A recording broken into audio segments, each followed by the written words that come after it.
प्रभो धवलेश्वराय बालालिंग महाप्रभु दीपम यदि परम ब्रह्मा दीपम यदि जनार्दनः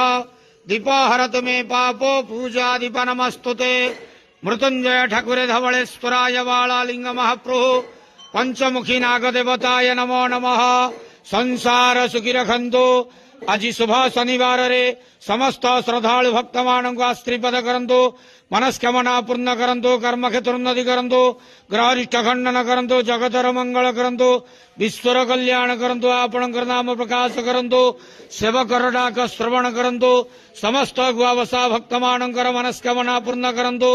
जो जो भक्त माने आपणक पाखरे मानसिक रखिछन्ति तांक मानसिक पूर्ण करंतु धवलेश्वराय बालालिंगाय नमो नमः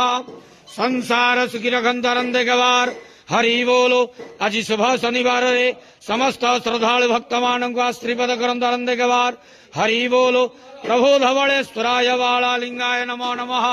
पंचमुखी नाग देवताय नमो नमः धवलेश्वराय बालालिंगाय नमः नाग देवताय नमो नमः।